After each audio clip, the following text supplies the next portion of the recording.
you tired of the daily hustle and bustle, the endless traffic just to get your little one to a good school?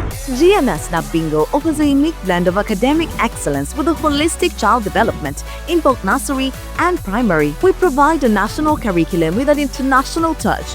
Enroll your child today by visiting our campus along Trinity College, Dabigo Road. GMS Snap Bingo, where every child's potential is a reality. Because we care. Hello and welcome to another edition of Second Take with Isma Dakavachigongo. I get the opportunity to pronounce his name wrongly and he doesn't complain. And my name is Mebo Kevirunji. Thank you for watching, thank you for liking, sharing and subscribing, and thank you for your comments. Hello Isma. Hello Mebo, glad to be here.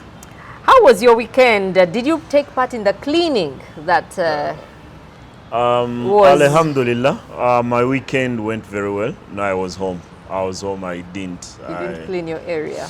No, I didn't. But I had people cleaning on the place where I live. So by the time I walked out, the roadside had a lot of rubbish. Yeah. By the time I got out after 10 a.m.,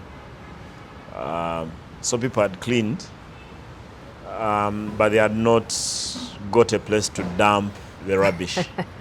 Yeah, so it stayed by the road. You know, in most areas.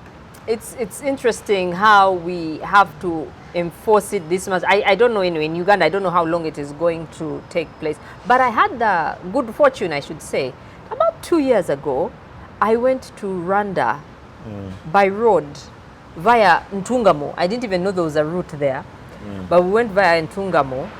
And politicians don't like this. Ugandan politicians don't like this. But there was a stark contrast just from the border, like maybe 3 or 4 kilometers on the Rwanda side. You don't see Buvera, you don't see plastic bottles. But when you come back onto the Uganda side, again after about 3, 4, 5 kilometers, you start seeing rubbish.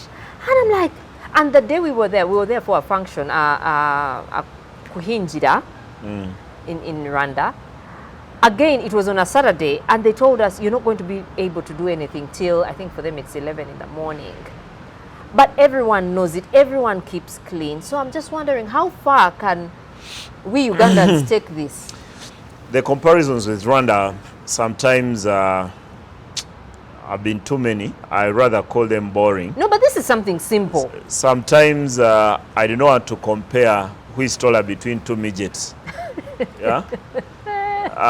That's the case because one of the things I care about the most is the economics, is the economy and how big it is.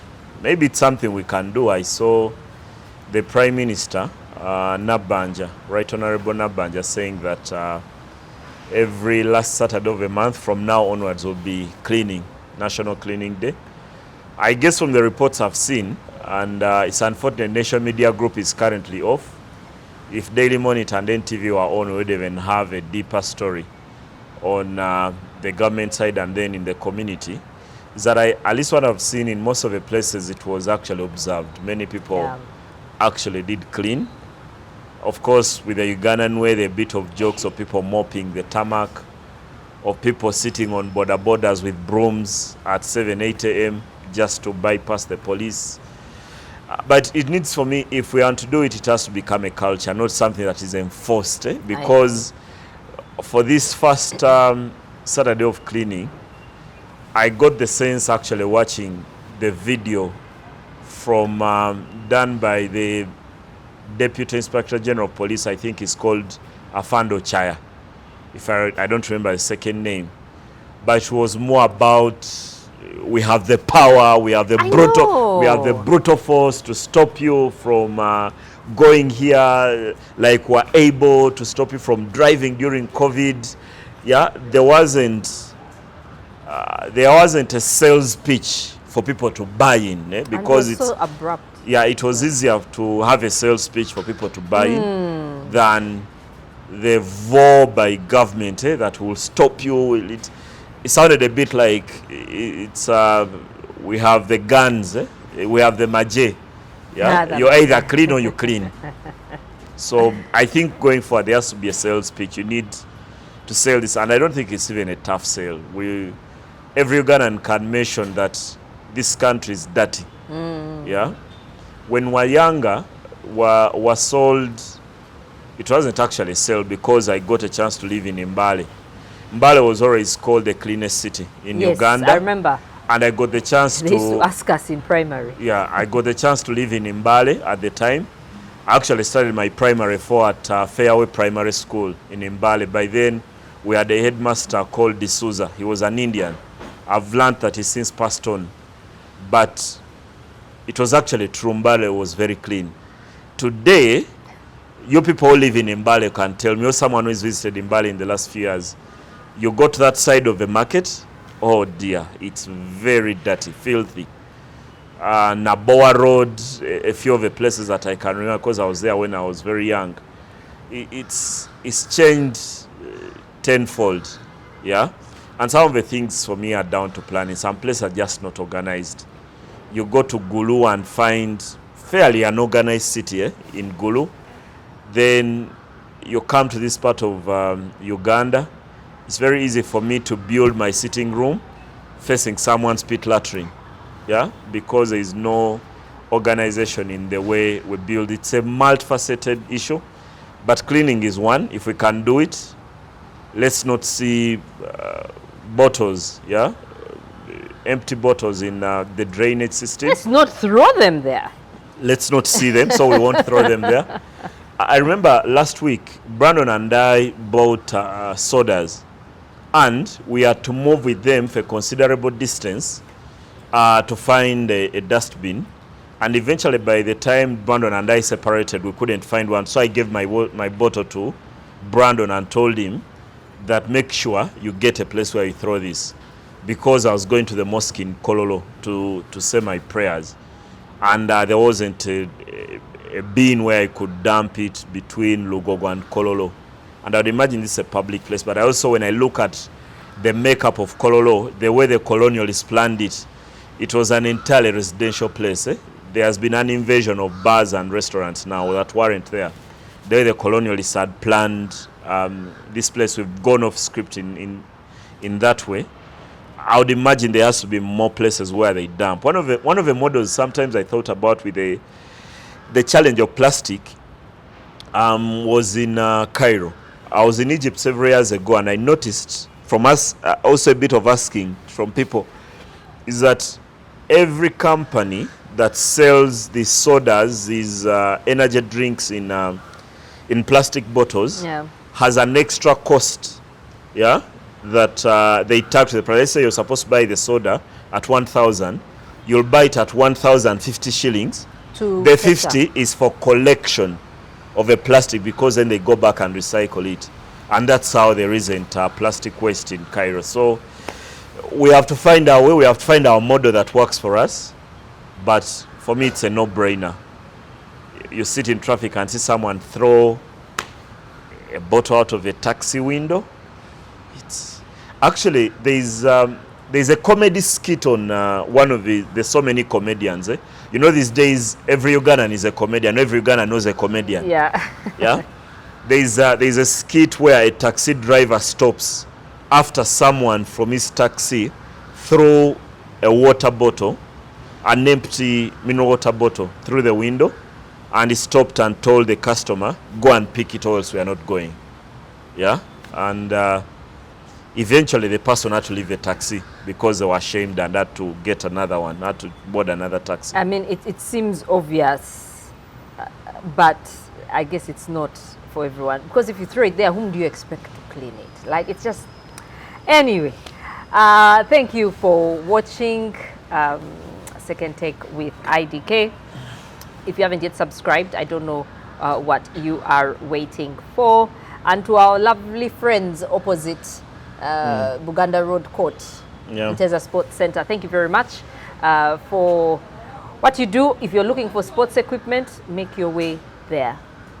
To some of the messages here, I thought I would start with reading them. Geoffrey Twine says, there has been speculation linking Mosepe to the ANC presidency, which he has firmly denied. Yeah. Speaking of Pamoja, what became of the seats from the Qatar World Cup stadia that we were supposed to be beneficiaries? First of all, keep yourself on Second Take with IDK. Uganda was never a beneficiary. Uganda was never a beneficiary. There are several African countries that were to benefit from Qatar that had retractable stadiums that they built during the 2022 World Cup, and they're supposed to give them away. And one of the beneficiaries was supposed to be Rwanda, another Senegal, but Uganda was never a beneficiary. I can repeat that because I saw the stories. Then the other story about Patrice Motsepe, yes, he's been linked with standing for the presidency through the African National Congress, which is the majority political party in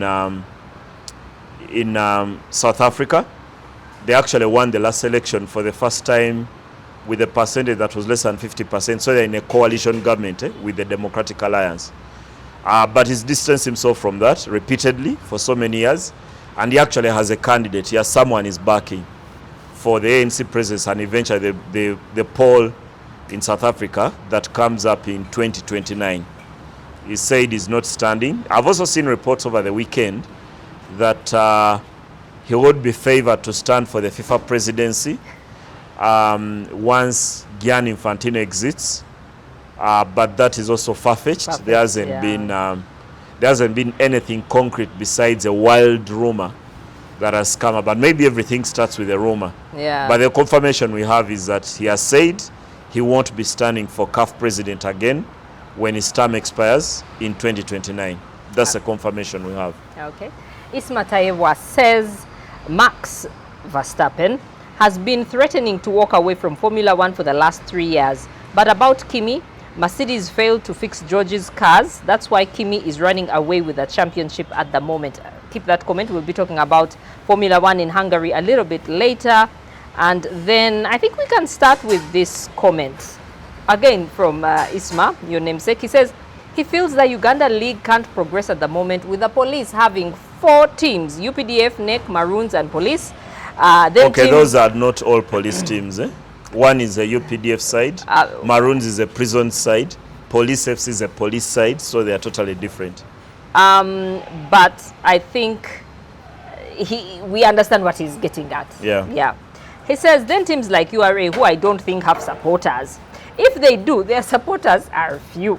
If we can try and copy what European teams or countries are doing and we make more clubs regional based, then we will have a starting point with Masaza, which he sees has very many fans. If FUFA can go to Mengo and they reach a meeting point, it may take 5 years or even more, but at least those teams will have supporters. If it's successful, other regions will come up. He talks about Como in Italy and Wrexham in the UK with regional-based teams. He says, yes, I know there is Mbarara and Toro United. They come but fail, and they have also failed to unite the people of their region. So that means the regional thing has failed. If he says there have been regional teams that have come and failed, but Europe is not entirely regional teams because a region like London has 8 teams in the Premier League. So that invalidates the argument. Yes, they can be 8 in some seasons. Okay, there used to be QPR, Tottenham, Arsenal, Chelsea, Crystal Palace. Previously, you have West Ham, you have Brentford right outside Heathrow. Okay. So if you're looking at regional teams, then that defeats the entire argument. I think all of us who are involved with Ugandan football have to come together as people and think about a model that works for us. Over the years, many people have floated this Masaza argument. And the reason why people are attached to Masaza has very little to do with the football. It's entirely about the heritage. Yeah? So we need to come out with a motto that is football related. And for me, that is where the challenge lies. But also, I've always thought that sport in Uganda, and not football just in particular, does not attract a lot of brains. Yeah? Many people, because it does not pay as much, many people with excellent either corporate ideas or whatever are more likely to end up at the high-paying jobs in the banking or the telco sector or the oil and gas that is currently. And then for those who end up in sport, after they do their 7 a.m. to 5 p.m. job, they spare the 6 to 8 hour to do sport, to think for the sport when their brains are tiring. then they go back to their daytime jobs. So there is a profound challenge that sport does not attract brains. There are very few cases where you'll find a Mike Mutebi who comes out of a banking career and coaches at KCCA, or Anisha Muhozi, the CEO at KCCA, who comes out of a banking career and joins football. It does not attract enough people to think for it. And people could easily say, yes, regional teams, but we've also had many of these regional teams like Estates and they failed. Yeah, come out of regions to play in the top tier, and some of them have not succeeded. When the closest I think we had to a club that could have harnessed an entire region was Ondu Paraka. Yeah, but even that failed because we got to learn eventually it wasn't a community club. The people were supporting the club, but eventually it was an idea of Benjamin Anyakun and several people around him, not entirely ownership. Because what people think about here for me is largely ownership. The people in Kitara and Hoima will support Kitara for as long as it's doing well. But eventually, it's a parasite on the pocket of Kasozi. So it's not even sufficient. There are seasons when Kitara have been in the league for now 5 or 6 years. The first time they came up, they got relegated. They were very poor. Then they came up again, got to Uganda Cup final, won that. The next season they were struggling. There was no one watching Kitara games. Then when they started winning again, then the fans came back.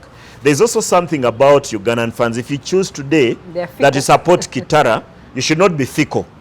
Yeah, you should be there that even when the club is struggling, you're there in the stadium. So yeah, we love to associate with brands when they are winning. And it feeds into maybe part of our politicians that when Joshua Cheptegei wins, everyone wants to associate with him.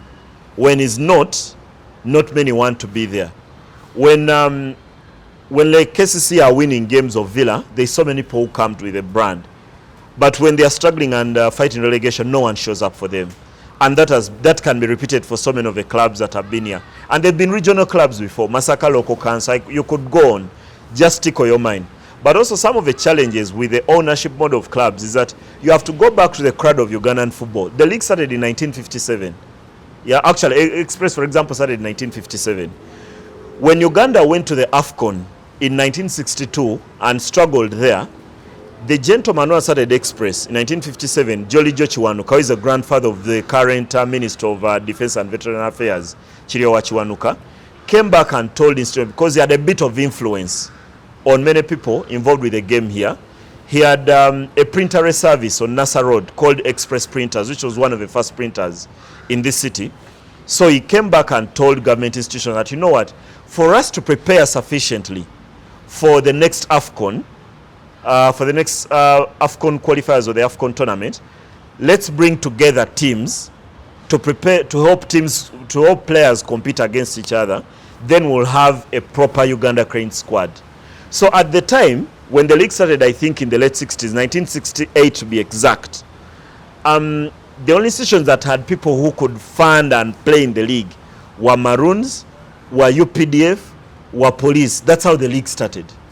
So sometimes you have to break that entire foundation. Yeah. And I've seen Moses Magogo also make this argument that we need to banish institutional clubs that are funded by government and then divert that money that government is putting into sport into community clubs. Let's say KCCA.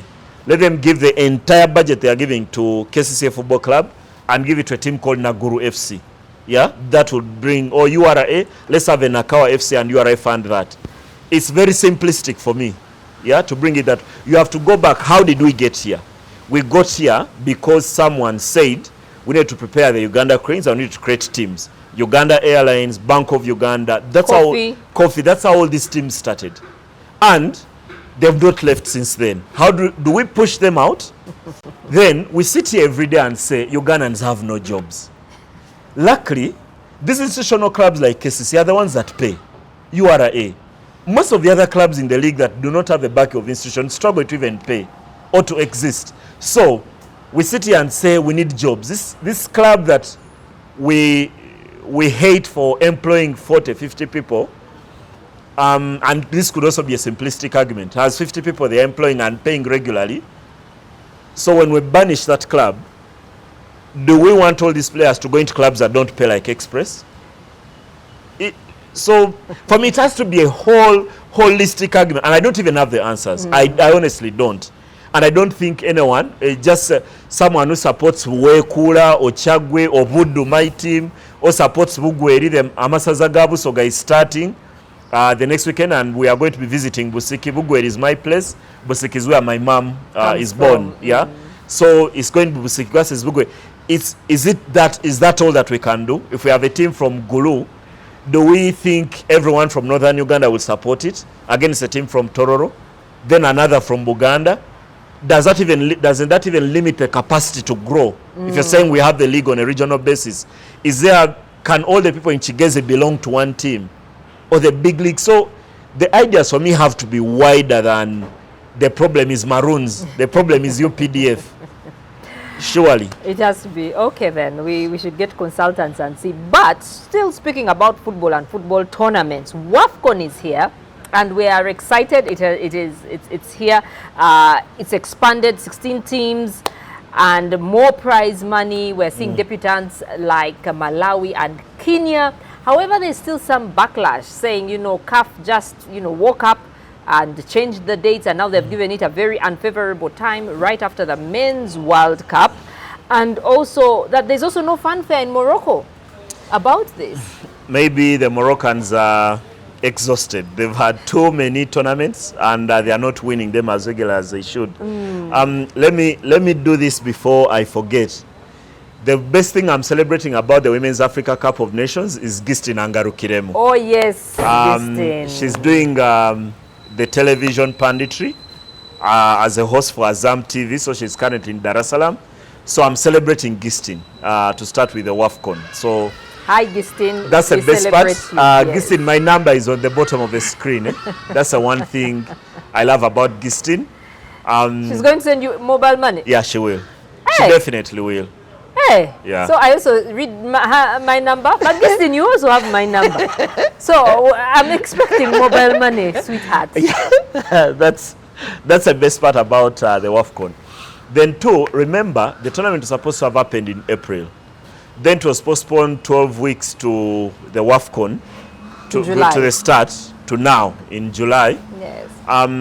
At the time, of course, there were all these rumors swirling around that Morocco were not happy with the manner in which the Africa Cup of Nations, the men's tournament, had ended back in January, and the fallout of that. Of course, remember Senegal. In a boardroom. Yeah, Senegal beat Morocco in that final. Morocco appealed, and CAF had to overturn that decision on the pitch and added Morocco the tournament, the trophy. And now the Court of Arbitration for Sport, where Senegal went, has set a ruling, has set a date for the hearing. I think it's in October, to make a ruling on who actually won the Africa Cup of Nations that ended in January. That's one slice. Yes, the lack of fanfare. I've seen from some journalists who are there covering the tournament, colleagues of mine that I've interacted with, they do not sense the same kind of appetite for the tournament like they found when we traveled there in December for the Africa Cup of Nations, or for some who have been there for the Club World Cup that I attended in 2023, or rather early 2023, or in the other cases of the other tournaments that Morocco has hosted, including the WAFCON now that they are hosting for what? A third successive tournament? Yeah. Because it's been there way too often. But I sense a bit of fatigue. Either within the Moroccan public or the Moroccan FA or the Moroccan government. They've had so many of these tournaments, and they do not see maybe the intrinsic reward, for them, either financially or for whatever case, because Morocco's biggest economic driver, where they get most of their money, is tourism. And for them, the services sector contributes more to GDP than anything else. They are not a country that is an agricultural country. They don't have a lot of minerals. Theirs is they sell perception, that you wake up somewhere in Madrid or in Rome and get onto a 1 or 2 hour flight and fly into Morocco. And that's what they are selling. Yeah. And that's their sales pitch for even the World Cup that is coming up in 2030. But also, like I mentioned, like with the World Cup that's coming in 2030, I think many Moroccans have also, like I said, they've experienced all these tournaments, and now they want something bigger. And many of them are really focused on that World Cup in 2030. Remember, they are building the King Hassan II Stadium in Casablanca in the hope that FIFA will award them the rights to host the World Cup final in 2030. FIFA has not yet reached a decision because Spain also want it. The difference with Spain is that Spain have to choose between Madrid and Barcelona. And that's not a very easy question for the Spanish FA to pick. If they pick Madrid, Barcelona will be unhappy. If they pick Barcelona, Madrid will be unhappy. But the Santiago Bernabeu maybe is the more beautiful stadium currently, because we haven't had full access to the new Camp Nou. When it opened towards the end of last season, it was sections of a stadium. So there's also going to be that competition. And Morocco are building a stadium from scratch, a 115,000 seater stadium in Casablanca, particularly targeting the 2030 World Cup final. So maybe when you've roasted all types of fish, you want to be given a catfish that you haven't. That's where Morocco are. There's nothing they haven't experienced. If it's junk food, they have. Now they want some bit of luombo, and the WAFCON does not really whet their appetite in terms of the tournament they would love to host. Okay, Nigeria are defending champions. We are seeing debutants Malawi and Kenya. Did you see anything? Kenya were taken to the cleaners yeah. in the opener. Yeah. Do you see anyone challenging Nigeria? It's got to be Morocco the host. I think they've done very well. You've even seen, I think, one of their teams, ASFA, the Royal Armed Forces side of Morocco, win in the CAF Champions League. And they've made significant steps, even qualified, I think, for the Women's World Cup that was in Oceania in the last edition. And then you never look away from South Africa. Okay. Yeah, for everything that they lack, they have a lot of experience, not only in the team, but also on the bench. That lady, I think, what's her name? Desiree Ellis, perhaps the most recognizable women's national football team coach across the African continent. They are never too far away, but still you have to look at Nigeria, even for all their problems.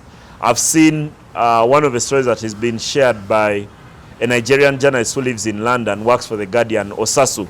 If you go to X, you'll look for the name Osasu. He's been throwing a tirade over the last few years that the Super Falcons, like they are called, have not received their bonuses from winning the last WAFCON as they go into another one. So theirs are never about what they'll do on the pitches. I think the organization, the other things that have to happen for Nigeria to win. I think that's why the challenge is. And just to understand why this bonuses thing is a big deal. At the last Women's World Cup, FIFA did introduce a model of paying players without necessarily sending this money to the federations. Here is what they did. For every player who played at the Women's World Cup that was in Australia and New Zealand at the last edition, they received $40,000. So what FIFA did, once you're checking into your hotel room, you register your bank account number in your name. And when you register that and go into your hotel, the FIFA accounts department would send the $40,000 directly to the player's account, thereby bypassing federations, because FIFA have had these challenges with teams before. Togo refused to come out of their hotel room in 2006 at the World Cup in Germany. We saw Ghana flying money to Brazil in 2014 because the players had refused to train, and the president had to order a private jet to fly money from Accra to Brasilia, Rio de Janeiro, wherever that was. So it's always a challenge in there. Maybe CAF, if you're saying of the percentage we are giving the federation, let's say $2.5 million, every player is supposed to receive maybe 10,000. They should borrow the FIFA model. Give the players their money, do not mind about what the reaction of the federations will be, and then you'll be able to mitigate some of these challenges like Nigeria have been facing over the last few years. Okay, it seems these problems, it's a bit painful that they keep recurring. And another thing that I see recurring, looking at the medal table for the Commonwealth Games that are taking place in Glasgow, seeing Australia on top, with 39. I think as per this morning or last night, they had 39. And a lot of swimming. You have a lot of Wales, swimming medals. you have India is up there. I think the only African country I saw. Nigeria. Exactly. In so para-lifting. These are pretty much the same. But let's talk about the netball and the Uganda ladies. First of all, I want to deal with the issue of the medal table. The early days of the Commonwealth Games have been dominated by swimming. And gymnastics. But largely swimming. And that's what you'd expect. No surprise, because maybe for most of the African teams, the athletics starts on Monday night. And that's when we'll start to see a bit of a shift. The aren't medals won in the early days for the Sportswear Africa, who does very well. So it's not a surprise for me, not a surprise for me at all. Hopefully the medal table will start to look a lot different over the next few days. I watched the paralifting where the Nigerian world number one won her gold ahead of the Kenyan. Yeah, I think the Kenyan took the silver. And then one of the British countries took the bronze. And I'd also seen Dennis Mbazira, my friend from Masaka, finished, I think, 12th. I was very happy for him for finishing 12th for one simple reason, is that when I was in Birmingham for the last Commonwealth Games, Mbazira was disqualified or judged, I would say, by the judges for using a wrong technique in lifting. And so he was disqualified, so he didn't post a weight or a position for that games, and was very disappointed having traveled from here to Birmingham. Now he gets a chance in Glasgow, and now he finished 12th. That's for me a plus for him. I also Davis Nyoita, also in the weightlifting, also did not perform too well. But for the sports that have not been posting medals yet, the netball she cranes have been wiping the floor with Trinidad and Tobago on Sunday night. Those are the scores I always communicate here and say very many on very few. I think 80 to 47. I think that was the scoreline. But that was their second success victory, because they had also beaten Wales in their tournament opener by the 10 points. So if they were to get a result against Jamaica, then they get a chance to play in the semi-finals, or they go even deeper. They go even deeper in the tournament.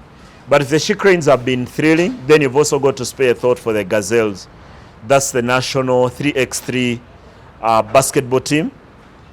They won their opening 4 games of the tournament, and that put them in a very good position to make it into the later rounds of the 3x3. The 3x3 tournament is making its debut at the Commonwealth Games. And Uganda, the team of Gina Sinde, Melissa Akulu, Jamila Nanskombi, and Perus, have done very well in the manner in which they've started the tournament. The other, I think, in terms of a Ugandan interest, is the boxers. Nuhu Bate, the captain, is one fight away from a medal as we do this show, because he's into the quarterfinals. If he wins his quarterfinal tie against an Englishman, then he gets into the semi-finals and is due a medal. Then, of course, the story that has been getting everyone talking is the grandson of Idi Amin Dada, the former president and former light heavyweight champion of Uganda from 1956 to 1961. The son, Abdul Aziz Amin, or famously called Ringo, is going to get his tournament underway on Wednesday.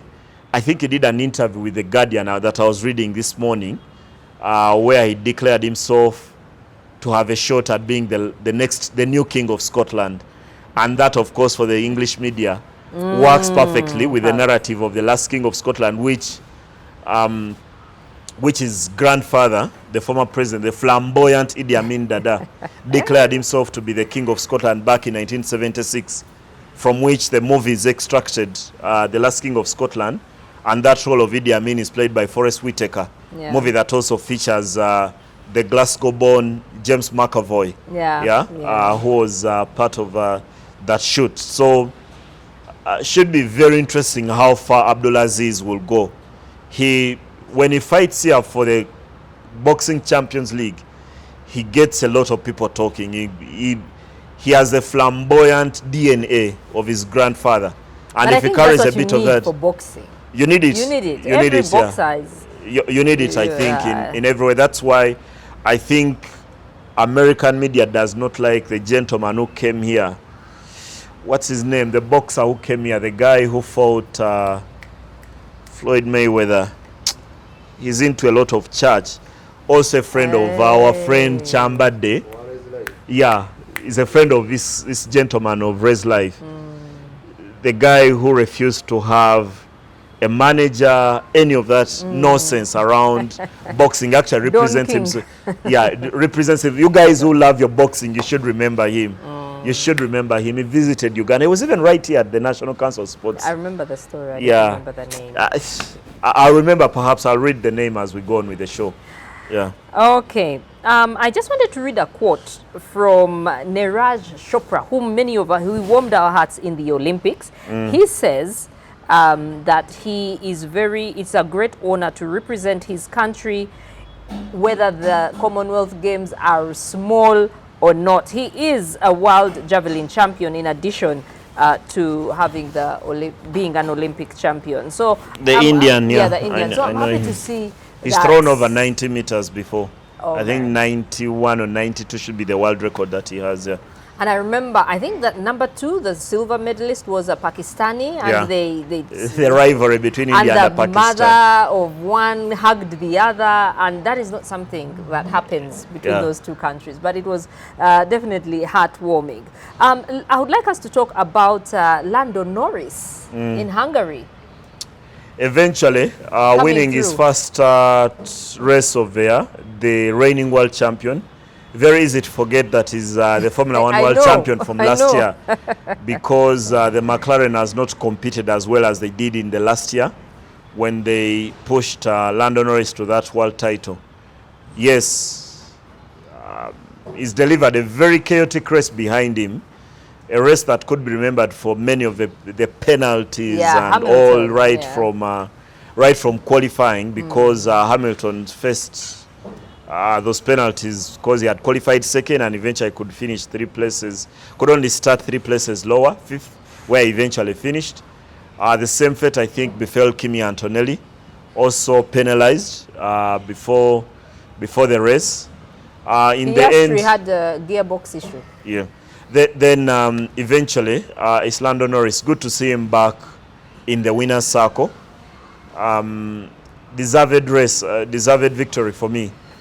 A lot of drama, like I stated, behind him that eventually saw Max Verstappen finish second, unexpected second, and then third was, why do I forget that? Yet I watched the entire race. That's how much sport was happening. There was more Commonwealth than anything over the weekend. But maybe this, for me, for every race that Kimi Antonelli does not win, it gives all the other rivals an opportunity to have a shot at the World Championship, because we are getting into the business end.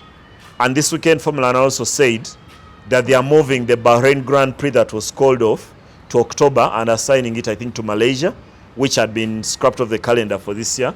They will be hosting that. So for every race that Kimi does not win, I think helps everyone get closer, because now there's a 50-point difference between Kimi Antonelli and Lewis Hamilton.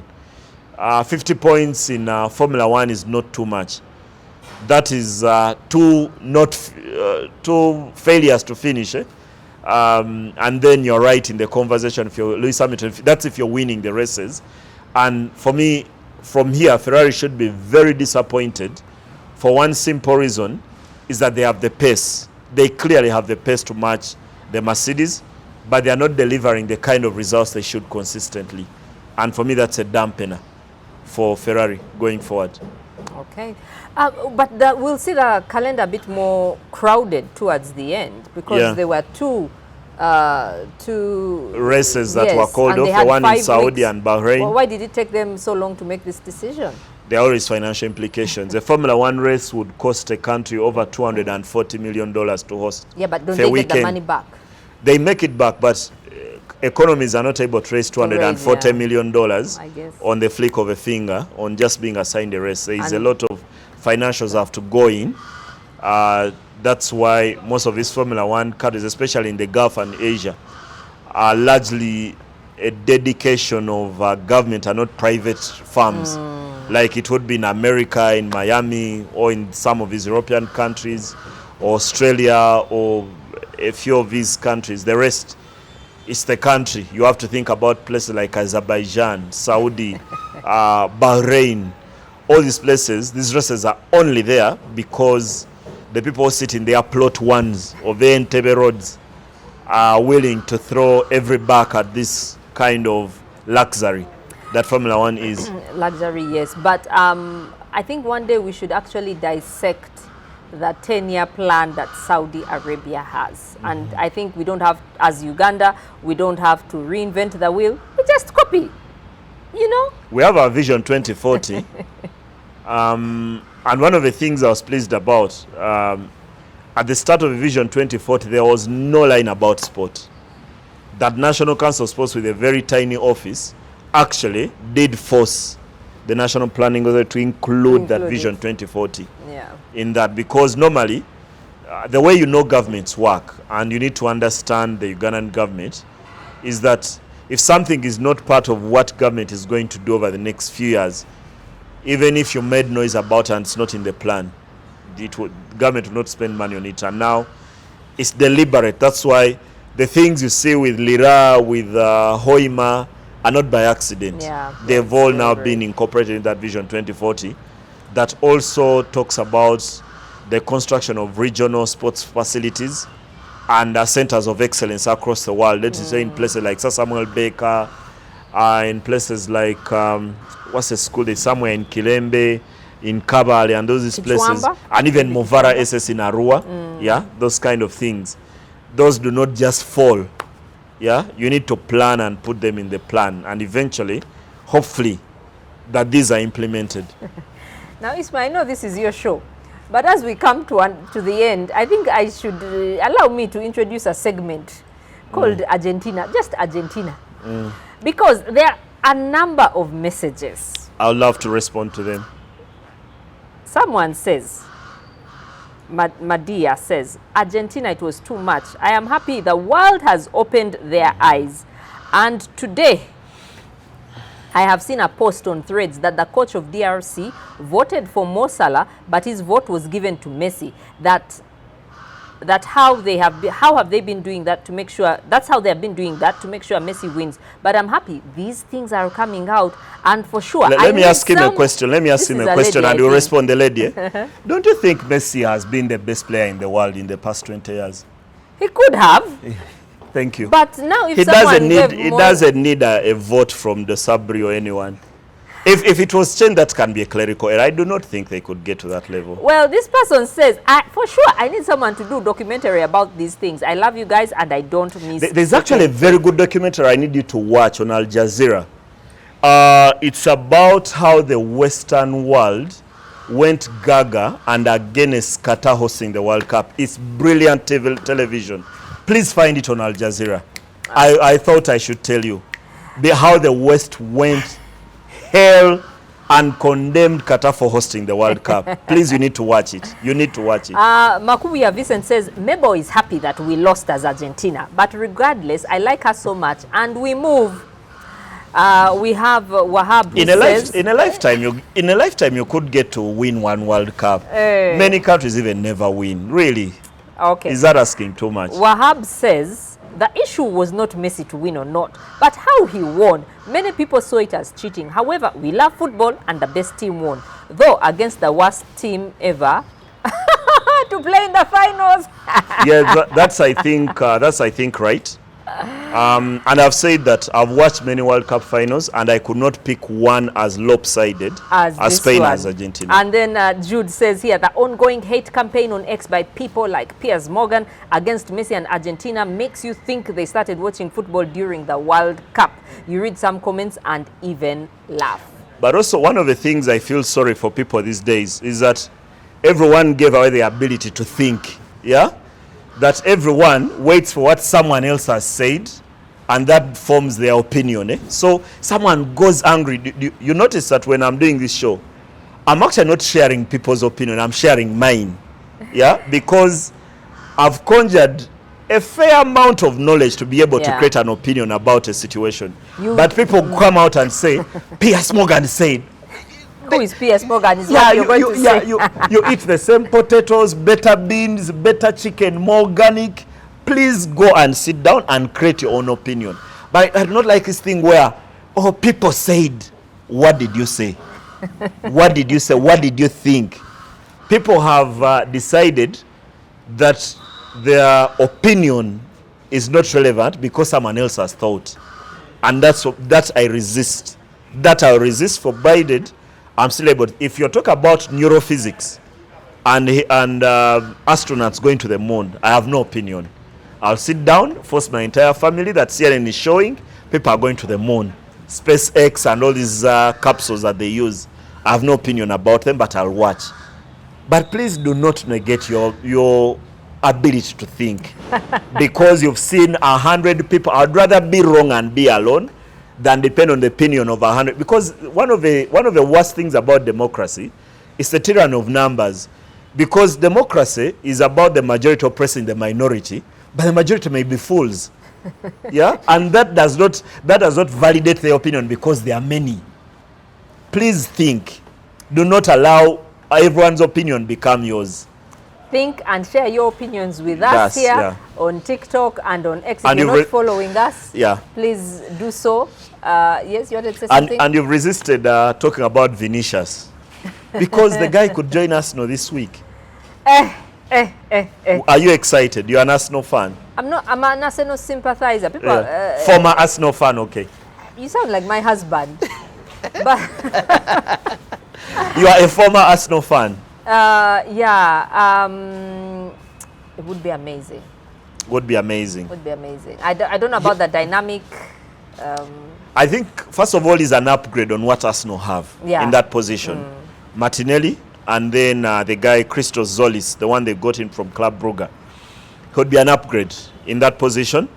It's a deal that would take a bit of money to do. I've seen some reports in Spain indicating that Arsenal would have to pay anywhere in excess of £137 million to get Vinicius, who has 1 year to run on his contract. There is no way Florentino Perez would want to sell Vinicius to Arsenal or even to anyone. But clearly, it seems like the plans of Real Madrid are moving beyond him. Yeah, it seems there is a sense that they are moving beyond him. But I've also seen a story. Mourinho doesn't like ego. Yeah, and I think he can manage a few egos. But if he has Mbappe and Jude Bellingham with their egos, he doesn't want that's fine. Yeah, if you have a room with 3 egos, then they might need a second dressing room at the Bernabeu. So maybe he needs to cull the squad in that way, but would be a steal. I think would be one of Arsenal's biggest signings in a very, very long time, because while they've signed some players who have done well, and get me right, players who have done well, Declan Rice, Mesut Ozil is the last to come out. They haven't signed a player who is really wanted from a top club in some time. And that would be, if you talk about statements, that would be a statement. That would be a title-winning statement from the Arsenal. Okay, we have got to end it there, but many thanks to Nteza Sports Center. They are found Nankera Complex on Uganda Road. Opposite near CPS, but opposite the Uganda Road court. Go there for all your sports needs as well as branding information that you would like. Would love to hear your opinions. Remember to share, click, like, subscribe, all that here on Second Take with IDK. Do take care of yourself. Are you tired of the daily hustle and bustle, the endless traffic just to get your little one to a good school? GMS Snap Bingo offers a unique blend of academic excellence with a holistic child development in both nursery and primary. We provide a national curriculum with an international touch. Enroll your child today by visiting our campus along Trinity College, Nabigo Road. GMS Snap Bingo, where every child's potential is a reality. Because we care.